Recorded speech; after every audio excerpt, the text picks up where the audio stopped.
नमस्कार, मैं हूं अवधेश यादव। फिर लेकर आया हूं आपके साथ एक मोटिवेशनल स्टोरी। चलिए शुरू करते हैं इस मोटिवेशनल स्टोरी को। बहू जल्दी जल्दी घर के सारे काम निपटाकर बेटे को स्कूल छोड़ते हुए ऑफिस का जाने का सोच रही थी कि पिताजी की आवाज़ आई, बहू जरा मेरा चश्मा साफ कर दो। बहू बस निकल ही रही थी कि पिताजी ने आवाज़ दी, बहू मेरा चश्मा साफ कर दो। बहू झल्लाती हुई साफ उस चश्मे को साफ करने लगी। इसी चक्कर में उसके बेटे का स्कूल और खुद वो ऑफिस जाने में लेट हो गई। पिताजी का बार बार यूं कहना, घर के निकलते समय पीछे से आवाज़ देना बहू को अच्छी नहीं लगती थी। पर जानती थी वो बहू कि पिताजी पूरे दिन में यही दो काम तो कहते हैं, ना तो वो उठ सकते हैं ना वो चल सकते हैं, बस यही दो काम कहते हैं। तो जैसे तैसे उनका ये काम वो कर देती है।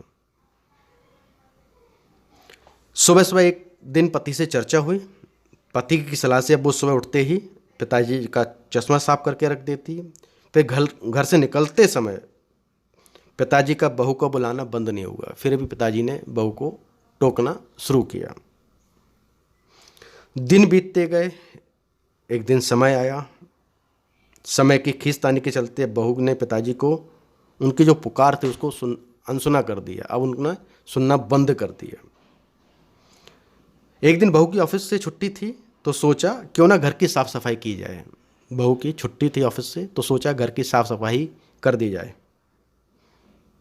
अचानक पलंग से नीचे गिरी पिताजी की डायरी। सुनिएगा जरूर। अचानक पलंग से नीचे गिरी पिताजी की डायरी आज हाथ लग गई। उसे पलंग पर उठाकर रखते हुए बड़ी अजीब सा फील हुआ कि क्या है इस डायरी में, क्या है, देखूं तो जरा। पिताजी सारा दिन क्या लिखते हैं इस डायरी में। यही सोचकर उसने पहला पन्ना खोल दिया। उस पन्ने पर लिखा था, मेरी प्यारी बहू, आज की इस भागदौड़ भरी जिंदगी में घर से निकलते समय बच्चे अक्सर बड़ों का आशीर्वाद लेना भूल जाते हैं। आज की इस भागदौड़ भरी जिंदगी में घर से निकलते समय अक्सर बड़ों का आशीर्वाद लेना भूल जाते हैं। बस इसलिए जब तुम चश्मा साफ कर देने के लिए झुकती हो, मन ही मन अपना हाथ तुम्हारे सर पर रख देता और मेरा आशीष तुम्हारे पास चला जाता। बहू की आंखें नम हो गईं।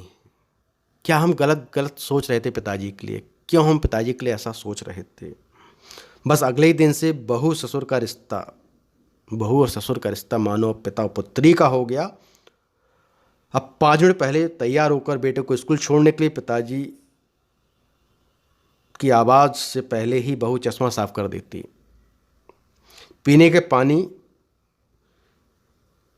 का जो पानी है जो उसको जग को पिताजी के पास ही रख देती और बड़े ही लाड़ प्यार से, बड़े ही प्रेम से दोनों अपने पिताजी से एक पुत्री के नाते उनसे झगड़ कर बोलती कि अपना ख्याल रखिए, पानी पीजिए। और लास्ट में कहती है, अच्छा बाबूजी, ऑफिस को देर हो रही है, चलते हैं, कहकर बहू घर से निकल जाती है।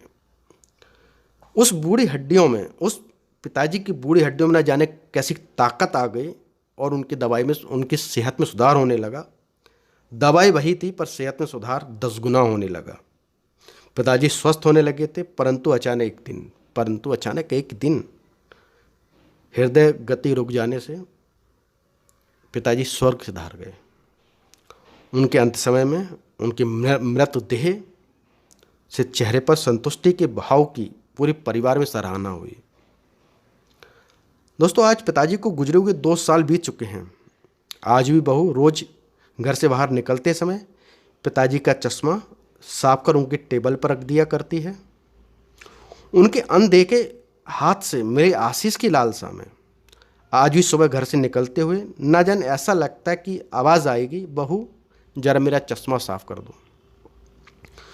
दोस्तों, माता पिता का अदृश्य आशीष ही, दोस्तों बहुत ही ध्यान सुनने लायक बात है दोस्तों, माता पिता का अदृश्य आशीष ही ईश्वर की कृपा दृष्टि है।